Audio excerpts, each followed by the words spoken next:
అయితే గ్రేస్ గురించి మరి మదర్ గ్రేస్ గురించి చెప్పుకోవాలంటే ఎప్పుడైనా మనము ప్రమాదం సంభవించినప్పుడు ఏదైనా యాక్సిడెంట్ ఇందాక చెప్పుకున్నట్టుగా త్రుటిలో తప్పిపోయింది అనుకోండి, వెంటనే మనకు మదర్ గ్రేస్ గుర్తొస్తుంది. అమ్మా నీ కృప వల్లనే మేము ఈరోజు ఇలా ఉన్నాము అని అనుకుంటాం. అలాగే ఏదైనా చిన్న ప్రమాదం ఇందాక నేను అన్నట్టుగా కాలు జారిపడి కాలు బెనకడంతో పోయిందంటే కూడా అమ్మను చెప్పుకుంటాం. అమ్మతో అమ్మ నీ కృప వల్లనే నీ గ్రేస్ వల్లనే నాకు ఈరోజు ఇంత పెద్ద ప్రమాదం తప్పింది అనుకుంటాం. కానీ యాక్సిడెంట్ జరగకుండా అంతవరకు ఎన్నిసార్లు ప్రయాణం చేసింటాము. మనకు కాలు దెబ్బ తినడము అది జరగకుండా అనారోగ్యం పాలు కాకుండా ఎంతకాలం ఉండి ఉంటాం. మరి అది గుర్తుపెట్టుకుంటున్నామా మనము? యాక్సిడెంట్ జరగకుండా ఇంతకాలం ప్రయాణం చేశాము, అమ్మా ఇది నీ కృపనే అని అనుకుంటున్నామా? నాకు అనారోగ్యం రాకుండా ఇంతవరకు అనారోగ్యం వచ్చినప్పుడు ఆ అనారోగ్యం నుంచి బయట పడినప్పుడు అమ్మ కృపను గుర్తు తెచ్చుకుంటున్నాం, గ్రేస్ను గుర్తు తెచ్చుకుంటున్నాం.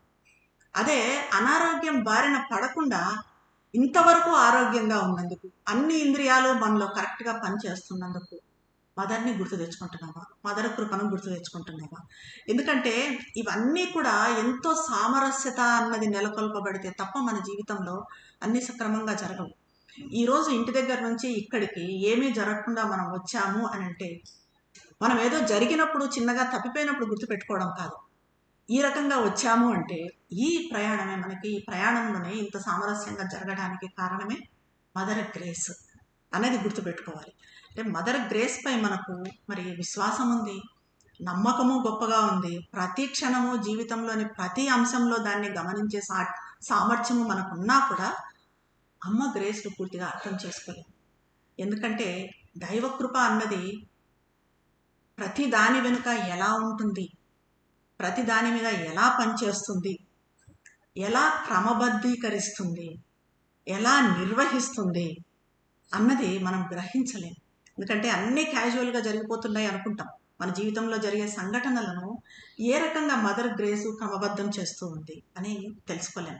ఇప్పుడు అది ఎలా అంటే ప్రపంచ పరిస్థితులను పరిగణనలోకి తీసుకుంటూనే, ప్రపంచ పరిస్థితులు అంటే ఇప్పుడు ఎలా ఉన్నాయి, యుద్ధాలు జరుగుతున్నాయి, బయట చూస్తే అంతటా నెగిటివిటీసే, ఎక్కడ చూడు మరణ హోమాలు, హింసలు, దొంగతనాలు, నేరాలు, ఘోరాలు అన్నీ జరుగుతున్నాయి. ఇన్ని జరుగుతున్నా కూడా దైవ సాక్షాత్కారం వైపు మనం చేసే ప్రయాణము సాధ్యమైనంత వేగంగా పరిపూర్ణంగా జరుగుతుంది. ఇప్పుడు మనమైతే ఆ దైవ సాక్షాత్కారం వైపు చేసే ప్రయాణం అన్నదానికి ఏ రకమైన ఆటంకం రావటం లేదు. మన ప్రయాణం మనం చేస్తూనే ఉంటాం. సో దీన్ని ఎలా జరుగుతూ ఉంది ఇది ఇన్ని పరిస్థితుల్లో కూడా, ఇన్ని నెగిటివిటీస్లో కూడా అని అంటే అది మదర్ గ్రేస్. దాన్ని గుర్తించాలి. ఏదైనా కూడా పరిస్థితిని అర్థం చేసుకోవటం అన్నది అంత సులభం కాదు. అది ఎలా అంటే నిరంతర పరిశీలన ఉండాలి, జీవిత అనుభవాలు ఉండాలి. అనుభవాల ద్వారా మన చైతన్యంలో ఒక పరిణతి రావాలి. ఆ పరిణతి వచ్చినప్పుడే మనకు విషయాలు అర్థమవుతాయి. మనం ఒక నిర్దిష్ట పరిస్థితిలో ఉన్నప్పుడు కొన్ని సంఘటనలు మన కోరికలకు విరుద్ధంగా జరగచ్చు, కొన్ని మన కోరికలకు విరుద్ధంగా జరుగుతాయి. ఎప్పుడు అనుకుంటాం అమ్మ కృప మన మీద లేదేమో, మనం అనుకున్నది జరగడం లేదు, అయ్యో ఇది కాకుండా ఇంకోటి జరిగి ఉంటే బాగుండేది అనుకుంటాం. కానీ అదే కొన్ని సంవత్సరాల తర్వాత, ఒక 10 సంవత్సరాలు గడిచిన తర్వాత వెనక్కి తిరిగి చూసుకుంటే అది మనకు మంచిగా పరిణమించి ఉంటుంది. అప్పుడు మనకు అది అర్థమయ్యి ఓహో ఇది అందుకు జరిగిందనమాట, ఈ మార్పు ఈ పరిణతి నాలో రావటానికే ఈ సంఘటన గతంలో జరిగింది, ఇలా నేను ప్రతిస్పందించాను, ఇలా ప్రతిచర్య తీసుకున్నాను అని అప్పుడు తెలిసినప్పుడు ఏం చేస్తామంటే మనం నవ్వుకుంటాము, మనకు ఆశ్చర్యం కలిగిస్తుంది. అది మనం కొంచెం వివేకంతో ఆలోచిస్తే దైవకృప అనంతమైనది అని మనకే అర్థమవుతుంది. బాహ్యంగా కనిపించే మోసపూరిత పరిస్థితులు ఉన్నప్పటికీ దైవకృప అన్నది ప్రతి చోట పనిచేస్తూనే ఉంటుంది అన్న విషయాన్ని మనం గ్రహిస్తాం. ఒక్కసారి మనం మదర్ అనుగ్రహాన్ని గ్రహిస్తే, మదరు కృపను గుర్తించగలిగితే మనం దానికి ఎప్పటికీ సమానం కాదు అన్నది తెలుస్తుంది. దాన్ని ఎప్పటికీ మర్చిపోకూడదు. దాని గురించి ఎలాంటి భయాలు ఉండకూడదు, వేదనలు ఉండకూడదు, సందేహాలు ఉండకూడదు. మదర్ కృప అన్నది ఎప్పటికీ జరుగుతుంది, ఎప్పటికీ ఉంటుంది. మనకు ఏదైతే ఉత్తమమో అదే మదర్ ఇస్తుంది ప్రతి క్షణము. ఆ స్థితిలో ప్రపంచం ఏ స్థితిలో ఉన్నా కూడా అది ఆ క్షణానికి జరగాల్సిన అత్యుత్తమమైన పరిస్థితి. అత్యుత్తమైనదే అన్నది మనం గుర్తించాలి. అయితే మన దృష్టి పరిమితం కావటం వల్లనో, లేకపోతే మన సొంత ఇష్టాలకు లోబడి ఉండటం వల్లనో విషయాలు ఎందుకు ఇలా ఉన్నాయి అన్నది అర్థం కాదు. దాన్ని చూడటం ప్రారంభించినప్పుడు మనం వర్ణించశక్యం కాని అద్భుత స్థితిలోకి ప్రవేశిస్తాం. ఎందుకంటే రూపాల వెనుక ఆ అనుగ్రహం అన్న దాన్ని మనం గుర్తించాలి, గ్రహించాలి. అపరిమితమైన అద్భుతమైన సర్వశక్తివంతమైన అనుగ్రహానికి సమస్తము తెలిసి ఉంటుంది, అంతా తెలిసి ఉంటుంది. అన్నింటినీ వ్యవస్థీకరిస్తుంది, అన్నింటినీ క్రమపరుస్తుంది, అన్నింటినీ సమకూరుస్తుంది. మనకు ఇష్టం ఉన్నా లేకపోయినా, మనకు తెలిసినా తెలియకపోయినా మన అత్యున్నత లక్ష్యం ఏంటి? భగవంతునితో ఏకమవ్వటం. ఈరోజు మనకది ఎరుకలోకి వచ్చింది కాబట్టి ఈ సాధన చేస్తున్నాం. ఇది ఎరుకలో లేని వాళ్ళంతా బయట ఈ సాధన లేకుండా ఉన్నారు, కానీ వాళ్ళ లక్ష్యం కూడా అదే. అందరి లక్ష్యము ఇదే, భగవంతునితో ఏకమవ్వటమే, భగవంతుని పట్ల చైతన్యంతో ఉండటమే. అప్పుడు దైవానుగ్రహం యొక్క ఉనికిలో ఆనందంతో, అద్భుతంతో, అద్భుతమైన అనుభూతితో, సంపూర్ణమైన నమ్మకంతో జీవిస్తాం. ఇలా అనుకున్నప్పుడు అంటే ఏది మనల్ని కదిలించలేదు. మన లక్ష్యం ఏంటి? దైవంతో సంయోగం. ఇదే మన లక్ష్యం. దీనివైపుగానే మనం ప్రయాణం చేయాలి. మనం ప్రయాణం చేస్తున్నాము. పక్కన వేరే పనులు ఏమైనా చేసుకోవచ్చు, ఏ బాధ్యతలైనా నిర్వహించవచ్చు, కానీ ఫైనల్గా మన గోల్ ఏంటి? ఇదే అని తెలుసుకున్నప్పుడు సంపూర్ణ ఆనందంలో జీవించగలుగుతాం. ఏది జరిగినా మన మేలుకే జరుగుతుంది, ఉత్తమమైనదే జరుగుతుంది అనే నమ్మకం ఉండాలి. అదే శ్రీ అరవిందులు అంటారు, ఒక వ్యక్తి తనను తాను ఒక పరిపూర్ణమైన సాధనంగా మార్చుకోగలిగితే, మదర్కి సాధనంగా, భగవంతునికి సాధనంగా మార్చుకోగలిగితే, ఆ వ్యక్తి సంకల్పము దైవకాంతి నిర్దేశించే కర్తవ్యం వైపు మళ్ళుతుంది. దైవకాంతి నిర్దేశిస్తుంది. అప్పుడు మన కర్తవ్యాన్ని దైవకాంతి నిర్దేశిస్తుంది. ఎప్పుడు అది జరుగుతుంది? మనల్ని మనము మదర్కి ఒక ఇన్స్ట్రుమెంట్గా, సాధనంగా మనల్ని మనం మలుచుకోగలిగినప్పుడు. అంటే అది కూడా ఎప్పుడు జరుగుతుంది? మరి అది అంత సులభమా?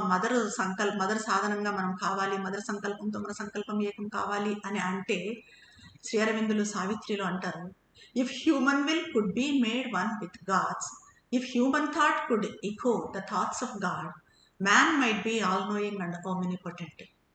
మానవ సంకల్పం భగవత్ సంకల్పంతో ఒకటైతే, అమ్మ నీ సంకల్పమే జరగాలి. మన జీవితంలో ఏది జరిగినా అమ్మ కృపతోనే జరిగింది. అది అప్పుడు చెడుగా జరిగినా కూడా, చెడుగా మనకు అనిపించినా కూడా, ఆ తర్వాత మనకు మంచిగా పరిణమిస్తుంది. మనకేదో పాఠం నేర్పించడానికి, మనకేదో బోధించటానికి మదర్ ఈ రకమైన పరిస్థితి మనకు కల్పించారు. ఈ రకంగా మనము మన సంకల్పము మదర్ సంకల్పంతో ఒకటి చేయాలి. అమ్మ, let thy will be done, నీ సంకల్పమే జరగాలి. దౌ విల్లెస్ట్, నీ సంకల్పం. లెట్ మీ బీ దై ఇన్స్ట్రుమెంట్, నన్ను నీ సాధనంగా చేసుకో, నేను నీ సాధనం కావాలి. అలాగే మానవ భావనలు భగవత్ భావనలతో ప్రతిస్పందిస్తే అంటున్నారు. అంటే మన ఆలోచనలు భగవంతుని ఆలోచనలతో ప్రతిస్పందించాలి. ఎప్పుడు మనకి ఆలోచనలు, మన బాధ్యతలు నిర్వర్తించిన తర్వాత మన ఆలోచనలు ఎప్పుడు ఏముండాలి? బాధ్యతలు అయితే నిర్వర్తించాలి, కానీ మన ఆలోచనలు ఎప్పుడు టైం దొరికినా ఏముండాలి? భగవంతుని గురించిన ఆలోచనలే ఉండాలి. అప్పుడు అలా ఉన్నప్పుడు మనిషి సర్వజ్ఞానిగా, సర్వసమర్థుడుగా అవుతాడు, ప్రకృతికి ప్రభువు అవుతాడు. అప్పుడు ప్రకృతినే నియంత్రించగలిగే శక్తి మనకు వస్తుంది. అప్పుడు మనిషిని నిర్దేశించేది విధి కాదు, దైవశక్తి మనల్ని నడిపిస్తుంది. అంటే మన మనసుతో మన ఆలోచనలను సమర్పించాలి, మదర్కి సమర్పించాలి. మన హృదయంలోని భావావేశాలన్నింటినీ మదర్కు సమర్పించాలి. మన శరీరంతో కర్మలు చేస్తూ ఆ కర్మలను సమర్పించాలి. మనసుతో, హృదయంతో, మన శరీరంతో, మూడింటితో, ప్రాణంతో, వీటన్నింటితో మనం చేసేవన్నీ కూడా, ప్రాణంతో వచ్చేటివి భావోద్వేగాలు, భావావేశాలు, ఈ కోరికలు, ఇవన్నీ కూడా వాటిని మదర్కు సమర్పించాలి. మనం ఎంతగా మదర్కి సమర్పణతో ఉంటామో మనకు అంతగా మేలు జరుగుతుంది. ఈ మేలు అన్నది ఇందాక మనం చెప్పుకున్నట్టుగా మన వ్యక్తిగత ఇష్టాలకు అనుగుణంగా ఉండకపోవచ్చు, అది మనకు ఇష్టమైనది కాకపోవచ్చు, మనకి ఇష్టమైనది మనకు దొరకకపోవచ్చు, మనం కోరుకున్నా కూడా. కానీ మదర్ ఏమి చూస్తారు అంటే, మన ఆధ్యాత్మిక అభివృద్ధికి, మన ఆత్మ వికాసానికి, మన సోల్ ఎవాల్వ్ కావటానికి అది ఎంత మాత్రం అవసరం. దాన్ని బట్టి మనకు మదర్ ఏది ఇచ్చినా కూడా, ఏ పరిస్థితులు ఇచ్చినా, ఏ సంఘటనలు ఇచ్చినా కూడా దాన్ని బట్టి ఉంటాయి. మనం ఒక్కసారి వెనక్కి తిరిగి చూసుకున్నప్పుడు మనకు అర్థం కాని విషయాలు కూడా మన ఎదుగుదలకి, మన డెవలప్మెంట్కి ఎంత అవసరము అన్నది మనకు అర్థమవుతుంది. ఎప్పుడూ మినహాయింపు లేకుండా ఇదే జరుగుతుంది. మనకున్న అజ్ఞానమే ఈ సత్యాన్ని చూడకుండా మనల్ని అడ్డుకుంటుంది. ఇవన్నీ మనము ఎందుకు గమనించలేకుండా ఉన్నాము అంటే మనకున్న అజ్ఞానం. మన అజ్ఞానంతోనే ఇవన్నీ మనం చూడలేకుండా ఉన్నాం. శ్రీ అరవిందులు సావిత్రిలో అన్నట్టుగా చిట్ట చివరకు దుర్విధి అన్నది మన అంతిమం కాదు, దుర్విధి మన అంతం కాదు, భగవంతుని ఆమోద ముద్ర కాదు. ఏదో మనకేదో చెడు సంఘటన జరిగితే ఇది నా దుర్విధి, భగవంతుడు నాకు విధించాడు అని అనుకోకూడదు. అది కాదు, అది యథార్థం కాదు. ఎందుకంటే దుర్విధి కాదు మన అంతం, అలాగే భగవంతుని ఆమోద ముద్ర కూడా కాదు. సావిత్రిలో అంటారు శ్రీ అరవిందులు, arisen from the body's torture and death, the spirit rises mightier by defeat. Its godlike wings grow wider with each fall. Its splendid failures sum to victory. O man, the events that meet thee on thy road, though they smite thy body and soul with joy and grief, are not thy fate. They touch thee awhile and pass. Even death can cut not short thy spirit's walk. Thy goal, the road thou choosest, are thy fate. మన ఆత్మ అనేది జీవితపు విషాదం నుంచి, శరీర బాధ మరణాల నుంచి పైకి లేచి ఓటమితో ఇంకా శక్తివంతం అవుతుంది. మనకేదో ఓటమి వైఫల్యము వచ్చింది అనుకుంటాము, కానీ మన ఆత్మ ఇంకా ఇంకా శక్తివంతం అవుతుంది. జీవితంలో ఎన్నో విషాదాలు జరుగుతూ ఉంటాయి, శరీరం ఎన్నోసార్లు బాధపడి ఉంటుంది, కానీ వీటన్నింటి నుంచి చివరకు మరణం నుంచి కూడా ఆత్మ ఇంకా పైకి లేచి ఇంకా శక్తివంతం అవుతుంది. ఎందుకంటే ఈ జన్మ నుంచి మనము నెక్స్ట్ జన్మకి వెళ్ళేపాటికి, మరణం దాటి వెళ్ళేపాటికి ఇంకా ప్రోగ్రెస్ అనేది డెఫినెట్గా మన సోల్లో ఉంటుంది. ఈ రకంగా ఈ పతనాలతో, వైఫల్యాలతో మన ఆత్మ ఇంకా ఇంకా శక్తివంతం అవుతుంది. ప్రతి పతనంతో దైవం వంటి దాని రెక్కలు ఇంకా విస్తారంగా, ఆత్మ రెక్కలు ఇంకా విస్తారంగా వృద్ధి చెందుతాయి. దాని మహత్తర విఫలాలన్నీ, ఆత్మ విఫలాలన్నీ కూడా విజయానికి దారితీస్తాయి. ఓ మనిషి, నీ మార్గం మీద నిన్ను కలిసే సంఘటనలు నీ శరీరాన్ని, అంతరాత్మను సంతోషంతో దుఃఖంతో దెబ్బలేసినా అది నీ విధి కాదు, అది కాదు నీ విధి. అవి నిన్ను కొంతకాలం స్పర్శించి వెళ్ళిపోతాయి. ఈ సంతోషాలు కానీ, దుఃఖాలు కానీ, బాధలు కానీ నీ ఆత్మ గమనాన్ని మృత్యువు కూడా తగ్గించలేదు. ఆత్మ చేసే ప్రయాణాన్ని మృత్యువు కూడా, ఎందుకంటే మరణంతో మన ఆత్మ అక్కడికి ఆగిపోదు, ఆత్మకన్నది మరణం లేదు. కాబట్టి ఆత్మగమనాన్ని మృత్యువు కూడా తగ్గించలేదు. నీ గమ్యం, నువ్వు ఎంచుకున్న మార్గం నీ విధిని నిర్ణయిస్తాయి. మన గమ్యం ఏంటి అన్నది ముఖ్యం. మన లక్ష్యం ఏంటి, మన గమ్యం ఏంటి? భగవంతునితో సంయోగం, మదర్తో సంయోగం. దానికోసం మనం ఎన్నుకున్న మార్గం ఏంటి? పూర్ణయోగ సాధన. ఆ లక్ష్యము, ఈ మార్గము, ఇవి రెండే మన విధిని నిర్ణయిస్తాయి. ఇది ఈ రకంగా మనకు మన దుర్విధి అన్నది మనము యాక్సెప్ట్ చేయాల్సిన అవసరం లేదు, మన విధిని యాక్సెప్ట్ చేయాల్సిన అవసరం లేదు.